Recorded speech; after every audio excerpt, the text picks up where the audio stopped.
నమస్కారం డిఆర్టీవీ న్యూస్ కి స్వాగతం. హెడ్లైన్ చూద్దాం.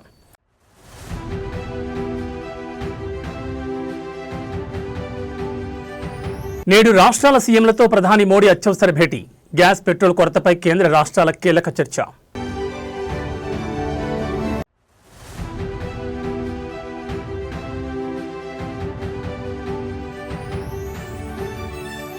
అయోధ్యలో శ్రీరామనవమి వేడుకలు. బాలరాముడి దర్శనం కోసం పోటెత్తిన భక్తులు.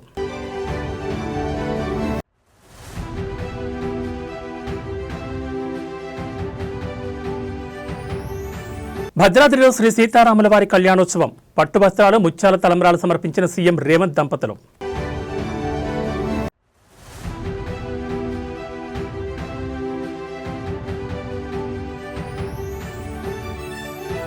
వాహనదారులకు కేంద్రం బంపర్ ఆఫర్. పెట్రోల్, డీజిల్ ధరలు భారీగా తగ్గింపు.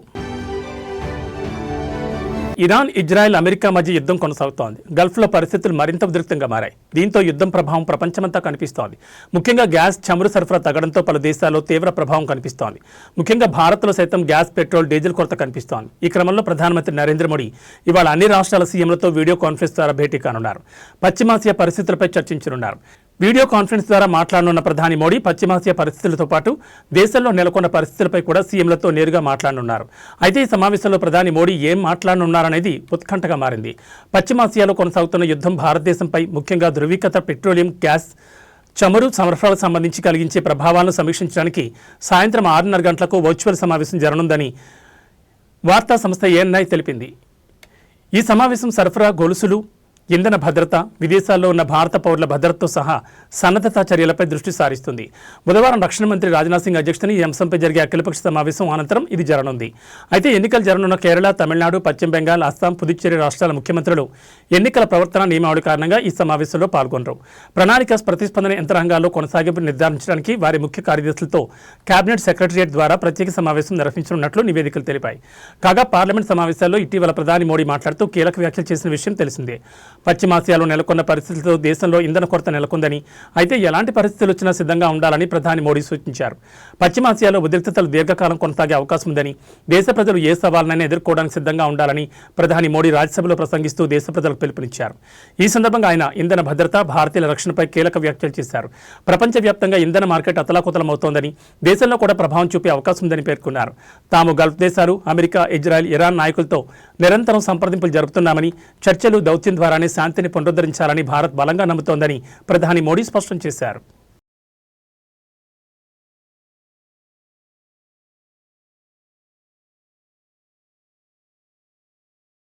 దేశవ్యాప్తంగా శ్రీరామనవమి వేడుకలు అంబరాన్ని అంటున్నాయి. ముఖ్యంగా అయోధ్యలోని భవ్య రామమందిరంలో ఈ ఏడాది రామనవమి అత్యంత విశేషంగా జరుగుతోంది. నూతనంగా నిర్మించిన ఆలయంలో బాలరాముని దర్శించుకునేందుకు లక్షలాది మంది భక్తులు తరలి రావడంతో అయోధ్య పురవీధులన్నీ రామనామస్మరణతో మారుమోగిపోతున్నాయి. సూర్యోదయానికి ముందే సరయూ నదిలో పుణ్యస్నానాలు ఆచరించిన భక్తులు తెల్లవారుజామునొచ్చే దర్శనం కోసం క్యూ లైన్లో వేచి ఉన్నారు. భక్తుల రద్దీని దృష్టిలో ఉంచుకుని ఆలయ ట్రస్ట్ ప్రత్యేక ఏర్పాట్లు చేసింది. నేడు అభిజిత్ లగ్నంలో బాలరాముడికి జరిగే సూర్య అభిషేకం ఈ వేడుకల్లో ప్రధాన ఆకర్షణగా నెరవేరనుంది. దాదాపు 5 నిమిషాల పాటు సూర్యకిరణాలు నేరుగా బాలరాముడి నుదుటిపై తిలకల్లా ప్రకాశించేలా శాస్త్రవేత్తలు, అర్చకులు ప్రత్యేక ఏర్పాట్లు చేశారు. భక్తులకు ఎటువంటి ఇబ్బందులు కలగకుండా భారీ భద్రతను కూడా ఏర్పాటు చేశారు.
భద్రాద్రిలో శ్రీ సీతారాముల వారి కళ్యాణోత్సవం కన్నుల పండుగ అంగరంగ వైభవంగా జరుగుతోంది. వేద మంత్రోచ్చారణల నడుమ సాగుతున్న రాములోరి కళ్యాణోత్సవాన్ని వీక్షించేందుకు వేలాది మంది భక్తులు తరలివచ్చారు. తెలుగు రాష్ట్రాలకు చెందిన భక్తులు భారీగా హాజరయ్యారు. కాగా సీఎం రేవంత్ రెడ్డి సతీ సమేతంగా భద్రాద్రికి విచ్చేశారు. స్వామివారికి ప్రభుత్వం తరపున పట్టు వస్త్రాలు, ముత్యాల తలంబ్రాలు సమర్పించారు. డిప్యూటీ సీఎం భట్టి విక్రమార్క, మంత్రి పొంగులేటి శ్రీనివాస్ దంపతులు, దేవాదాయ శాఖ మంత్రి కొండా సురేఖ సీఎం వెంటొచ్చారు. తొలుత భద్రాచలంలో 351 కోట్ల అభివృద్ధి పనులకు సీఎం మంత్రులు శంకుస్థాపన చేశారు. అంతకుముందు సీతారామచంద్ర స్వామి వాళ్లకు అర్చకులు నగలను అలంకరించారు. శ్రీరాముడికి రామమాడ పథకం, పచ్చల పథకం, సీతమ్మ వారికి చింతాకు పథకం అలంకరించారు. సీతారాములకు మధుపర్క ప్రార్థన చేశారు. ఏకకోటి సూర్య ప్రకాశ దివ్య సింహాసనస్యోపరి ప్రతిష్ఠితస్య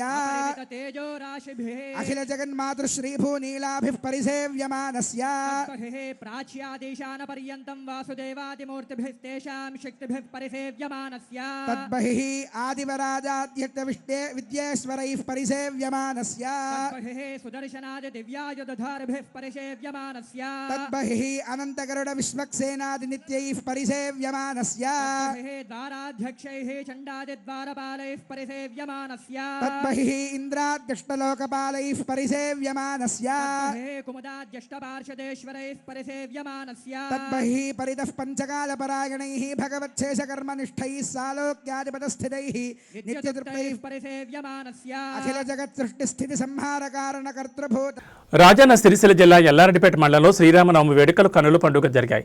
రాచర్ల గొల్లపల్లి గ్రామంలోని ప్రసిద్ధ హనుమాన్ ఆలయంలో నిర్వహించిన శ్రీ సీతారామచంద్ర స్వామి కళ్యాణ వేడుకల్లో BRS party working president KTR పాల్గొన్నారు.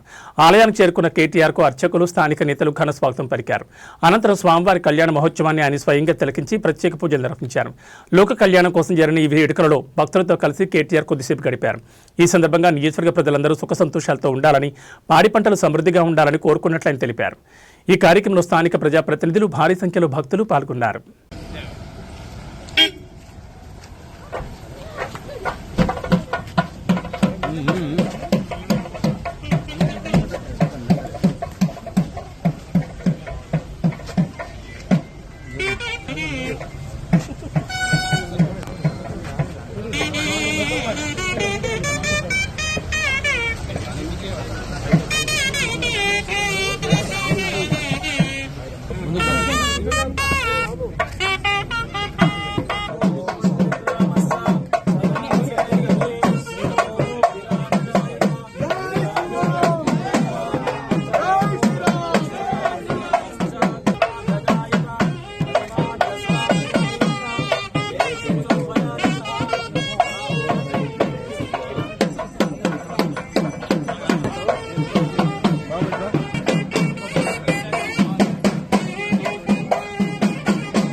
जम्बूद्वीपे भारतवर्षेण प्रवासयात्राणां मध्ये तदुद्वीपारावणां संवत्सरे उत्तरायणे दिवसम् अध्यायसमासम् अध्यमानगोत्रोद्वास्य रामराव नामधेयस्य सकुटुम्बक्षेम क्षेम फल पुरुषार्थ सिद्धर्थं मम जन्म नक्षत्र वशात् नाम नक्षत्र वशात् ये ग्रहाः अनुकूलता सिद्धर्थं अत्यधिष्ठदशाङ्गुलम् पुरुष एवेदं सर्वम् एतावानस्य महिमा अधोऽध्यायास्तपुरुषः आदोऽस्माभूतानि त्रिपादस्यामृतन्दिवे त्रिपादोर्धौ पुरुषः आदोऽस्यामतु ततो विश्वं व्यक्रामसु साधनानि समे अपि तस्मात्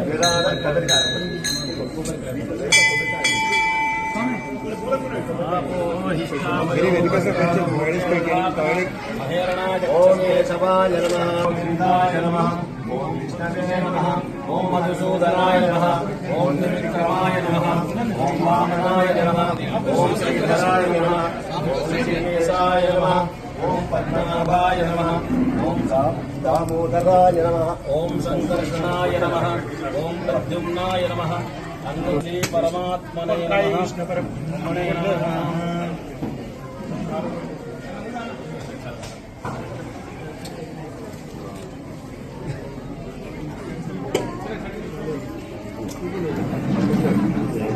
శ్రీరామనవమి పర్వదినాన్ని పురస్కరించుకుని వేములవాడ రాజన్న క్షేత్రంలో శ్రీ సీతారాముల కళ్యాణ మహోత్సవం అత్యంత భక్తి శ్రద్ధలతో ప్రారంభమైంది. రాష్ట్ర ప్రభుత్వం తరపున బీసీ సంక్షేమ రవాణా శాఖ మంత్రి పొన్నం ప్రభాకర్, ప్రభుత్వ విప్ వేములవాడ ఎమ్మెల్యే ఆది శ్రీనివాస్ స్వామివారికి పట్టు వస్త్రాలు, తలంబరాలు సమర్పించారు. ముందుగా శ్రీ భీమేశ్వర స్వామి ఆలయానికి చేరుకున్న మంత్రికి విప్కు ఆలయ అర్చకులు పూర్ణకుమంతో ఘనస్వాగతం పలక వారు ఆలయాల్లో ప్రత్యేక పూజలు నిర్వహించి కళ్యాణోత్సవానికి తీసుకొచ్చిన పట్టు వస్త్రాలను స్వామివారికి అందజేశారు. పూజ అనంతరం అర్చకులు వారికి వేదాశీర్వచనం అందించి స్వామివారి తీర్థప్రసాదాలు అందజేశారు.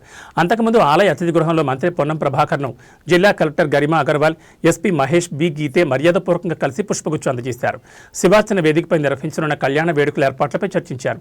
వారి వెంట మున్సిపల్ చైర్మన్ పుల్కం రాజు, వైస్ చైర్మన్ నరాల శేఖర్, కౌన్సిలర్లు ఆర్డీఓ రాధాబాయ్, ఆలయ ఈవో రమాదేవి, డీఎస్పీ శ్రీనివాసులు, తహసీల్దార్ జయంత్ కుమార్ తదితరులున్నారు.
శ్రీరామనవమి వేడుకల కోసం భద్రాచలం పుణ్యక్షేత్రం సర్వాంగ సుందరంగా ముస్తాబైంది. ప్రధాన ఆలయం, రాజగోపురం, కళ్యాణ మండపాలను విద్యుత్ దీపాలతో అలంకరించడంతో గోదావరి తీరం దేదీప్యమానంగా వెలుతోంది. స్వామివారిని దర్శించుకునేందుకు భక్తులు భారీగా తరలిరావడంతో మాడవీధులన్నీ కిక్కిరిసిపోయాయి. ఎండ తీవ్రతను దృష్టిలో ఉంచుకుని అధికారులు చలువ పందిళ్లు, త్రాగునీటి సౌకర్యాలు కల్పించారు. భక్తుల రద్దీ దృష్ట్యా కిలోమీటర్ల మేర క్యూ లైన్లు ఏర్పడ్డాయి.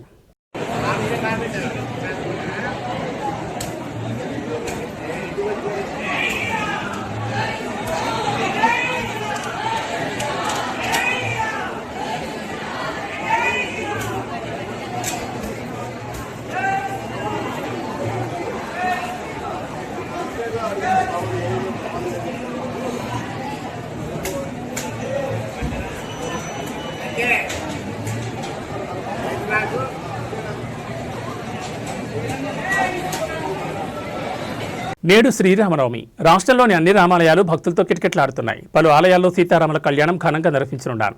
హైదరాబాద్ నగరంలోనూ పెద్ద ఎత్తున వేడుకలు జరగనున్నాయి. నేడు హైదరాబాద్లో శ్రీరామనవమి శోభాయాత్ర ఘనంగా నిర్వహించనున్నారు. ఉదయం 9 గంటలకు సీతారాంబాగ్, ఆకాష్పురి హనుమాన్ ఆలయం నుంచి ఎమ్మెల్యే రాజాసింగ్ ఆధ్వర్యంలో సుల్తాన్ బజార్ హనుమాన్ వ్యాయామశాల వరకు శోభాయాత్ర కొనసాగనుంది. పలు ప్రాంతాల్లో ట్రాఫిక్ డైవర్షన్లు ఉండనున్నాయి. ఈ శోభాయాత్రకు 3,000 మంది పోలీసులతో పటిష్ట భద్రత ఏర్పాటు చేశారు. ఇక ట్రాఫిక్ ఆంక్షల విషయానికి వస్తే సీతారాంబాగ్, బోయగూడ కమాన్ నుంచి వచ్చే వాహనాలను మల్లేపల్లి ఎక్స్ రోడ్స్ వైపు మళ్లించనున్నారు. మంగళహాట్, గాంధీ విగ్రహం, పురాణాపూల్, జుమేరాత్ బజార్ నుంచి వచ్చే వాహనాలను టక్కర్వాడి జంక్షన్ వైపు మళ్లించనున్నారు. MJ bridge, Begum Bazar, Afzalgunj, city college వైపు వెళ్లే వాహనాలు జుమేరత్ బజార్ మీదుగా వాహనాలు డైవర్ట్ చేస్తారు. అబిడ్స్, జీపీఓ, సుల్తాన్ బజార్, కోటి, అబిడ్స్ ప్రధాన రోడ్ల వద్ద ట్రాఫిక్ పూర్తిగా నిలిపివేస్తారు.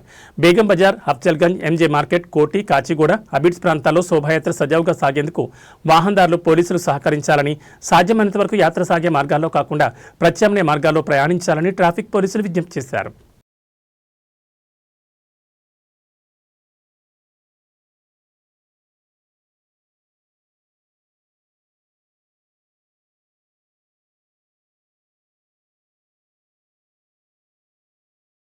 అనంతపురం జిల్లా యాడికిలో బావమరిది అయిన 5 ఏళ్ల బాలుడి హత్య కేసులో కీలక పరిణామం చోటు చేసుకుంది. నిందితుడు సర్వేష్ కుమార్పై పోలీసులు తాజాగా కాల్పులు జరిపారు. సీన్ రీకన్స్ట్రక్షన్ చేసేందుకు ఘటనా స్థలానికి తీసుకెళ్తుండగా నిందితుడు పోలీసులపై తిరగబడ్డాడు. ఖాళీ బీరు బాటిల్తో విచక్షణారహితంగా దాడి చేసేందుకు యత్నించాడు. దీంతో పోలీసులు ఆత్మరక్షణలో భాగంగా గాల్లోకి 4 రౌండ్లు కాల్పులు జరిపారు. అయినా వెనక్కి తగ్గకపోవడంతో నిందితుడి మోకాళ్లపై సీఐ కాల్పులు జరిపారు. ఈ దాడిలో సీఐ రామసుబ్బయ్య, మరో కానిస్టేబుల్ నిందితుడికి గాయాలయ్యాయి.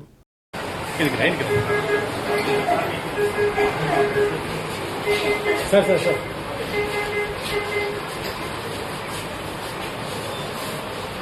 ఫోటో కానీ ఫోటో వస్తుంది ఫోటో కానీ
అల్లూరు సీతారామరాజు జిల్లా ఏజెన్సీ ప్రాంతంలో ఒక్కసారిగా డ్రోన్ కూలిపోవడంతో స్థానికులు భయాందోళనకు గురయ్యారు. జిల్లాలోని చీమాడుగుల మండలం బోయితలి సమీపంలో ఈ ఘటన చోటు చేసుకుంది. ఏజెన్సీ ప్రాంతంలోని మారుమూల గ్రామాలకు అత్యవసర వైద్య సేవలు అందించే ఉద్దేశంతో ప్రభుత్వం రెడ్ వింగ్ సంస్థ సంయుక్తంగా డ్రోన్ సేవలు పరిశీలిస్తున్నాయి. ఇందులో భాగంగా రక్త నమూనాలు, అత్యవసర మందులను వేగంగా తరలించేందుకు ఎమర్జెన్సీ మెడికల్ ట్రయల్ రన్ చేపట్టారు. అయితే బోయితలి గ్రామ పరిసరాల్లో ఎగురుతుండగా డ్రోన్ ఒక్కసారిగా అదుపు తప్పింది. కింద ఉన్న దట్టమైన చెట్లపై పడడంతో పెను ప్రమాదం తప్పింది. ఆ సమయంలో అక్కడ ఎవరూ లేకపోవడంతో అంతా ఊపిరి పీల్చుకున్నారు.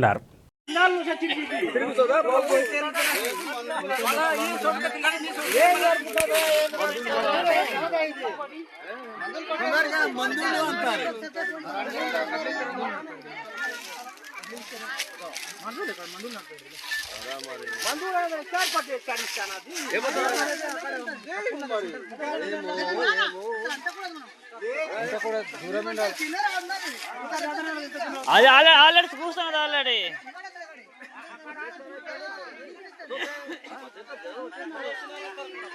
నేను మనుషులు ఉన్నారనుకుంటాం కానీ మరి మనుషులు నేను పడిపోతుంది అనుకుంటుంది హైదరాబాద్ నగరంలో గత 3 రోజులుగా పెట్రోల్ బంకుల వద్ద కొనసాగిన రద్దీ నేడు పూర్తిగా తగ్గిపోయింది. దీంతో కొద్ది రోజులుగా నెలకొన్న ఉద్రిక్తత తగ్గిపోయి వాహనదారులకు పెద్ద ఊరట లభించింది. సోషల్ మీడియాలో వచ్చిన వదంతులు, అంతర్జాతీయంగా ఇరాన్, అమెరికా మధ్య జరుగుతున్న యుద్ధ పరిణామాల నేపథ్యంలో చమురు కొరత ఏర్పడవచ్చనే భయంతో ప్రజలు ఒక్కసారిగా బంకులకు పోటెత్తారు. దీనివల్ల నగరంలోని ప్రధాన కూడళ్లలో ట్రాఫిక్ స్తంభించిపోవడమే కాకుండా అనేక బంకుల్లో స్టాక్ అయిపోయి నో స్టాక్ బోర్డులు వెలిశాయి. అయితే ప్రభుత్వం చమురు సంస్థలు రంగంలోకి దిగి తగినన్ని నిల్వలున్నాయని భరోసా ఇవ్వడంతో పరిస్థితి మళ్లీ సాధారణ స్థితికి చేరుకుంది. కాగా రాష్ట్రంలో దాదాపు 60 రోజులకు సరిపడా పెట్రోల్, డీజిల్ నిల్వలున్నాయని, ఎవరూ ఆందోళన చెందాల్సిన అవసరం లేదని ప్రభుత్వం స్పష్టం చేయడమే కాకుండా చెర్లపల్లి ఐఓసీ డిపో నుండి నిరంతరాయంగా ట్యాంకర్ల ద్వారా సరఫరా జరుగుతోందని అధికారులు ధృవీకరించారు. గత 2 రోజుల్లో పెట్రోల్ అమ్మకాలు సాధారణ కంటే 3 రెట్లు పెరిగాయని, దీనివల్ల ట్యాంకర్లు సకాలంలో రాక కొన్ని చోట్ల ఇబ్బందులు ఎదురయ్యాయని, ఇప్పుడు సరఫరా పునరుద్ధరించడంతో అన్ని బంకుల్లో ఇంధనం అందుబాటులోకి వచ్చిందని డీలర్లు తెలిపారు.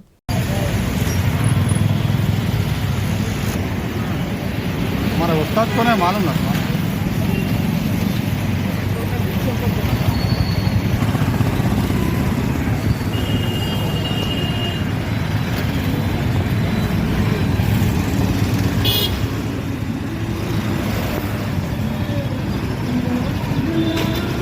పశ్చిమాసియా యుద్ధ పరిస్థితుల నేపథ్యంలో ముడి చమురు లభ్యతపై ఆందోళన నెలకొన్న వేళ దేశంలో పెట్రోల్ డీజిల్ కొరత ఏర్పడుతుందని, ఫలితంగా రేట్లు పెరుగుతాయన్న ఊహాగానాలు వేగంగా ఊపందుకున్నాయి. గడిచిన 3 రోజుల్లో ఎటు చూసినా పెట్రోల్ బంకుల వద్ద వాహనదారులు కిలోమీటర్ల మేర క్యూ కట్టారు. దేశంలో ఇంధన నిల్వలు సరిపడా ఉన్నాయని, మరో 2 నెలల దాకా డోకా లేదని కేంద్రం పలుమార్లు చెప్పడంతో వాహనదారులు ఊపిరి పీల్చుకున్నారు. తాజాగా వాహనదారులకు కేంద్రం మరో గుడ్ న్యూస్ చెప్పింది. పెట్రోల్ డీజిల్పై అదనపు ఎక్సైజ్ డ్యూటీని భారీగా తగ్గించింది. పెట్రోల్పై 13 ఉన్న ఎక్సైజ్ డ్యూటీని 3కు తగ్గించినట్లు కేంద్ర పెట్రోలియం శాఖ ప్రకటించింది. అలాగే డీజిల్పై ఉన్న 10 ఎక్సైజ్ డ్యూటీని పూర్తిగా ఎత్తివేసింది. దీంతో పెట్రోల్, డీజిల్ ధరలు తగ్గనున్నాయి. ఇరాన్పై యుద్ధం కారణంగా ప్రపంచవ్యాప్తంగా ఇంధన సరఫరాలో కీలకమైన హోర్ముజ్ జలసంధి దిగ్బంధానికి గురే అవకాశం ఉంది. ప్రపంచవ్యాప్త చమురు సరఫరాలో 5వ వంతు ఈ మార్గం గుండానే సాగుతోంది. భారత్ తన చమురు దిగుమతుల్లో సుమారు 40 నుంచి 50% ఈ మార్గం నుండే పొందుతోంది. దీనివల్ల దేశంలో పెట్రోల్ ధరలు ఆకాశాన్ని అంటకుండా కేంద్రం ఈ నిర్ణయం తీసుకున్నట్టు తెలిపింది. యుద్ధం కారణంగా గ్యాస్ మరియు చమురు కొరత ఏర్పడుతుందని వార్తలను ప్రభుత్వం కొట్టిపారేసింది. ప్రస్తుతం దేశంలో 60 రోజులకు సరిపడా చమురు నిల్వలున్నాయని మరోమారు తెలిపింది. 30 రోజులకు సరిపడా ఎల్పీజీ సిలిండర్ల సరఫరా అందుబాటులో ఉందని చెప్పింది. కొరత ఏర్పడుతుందనే ప్రచారాన్ని నమ్మి భయంతో అనవసరంగా స్టాక్ చేసుకోవద్దని, అటువంటి వార్తలు కావాలని చేస్తున్న దుష్ప్రచారమని ప్రభుత్వం స్పష్టం చేసింది.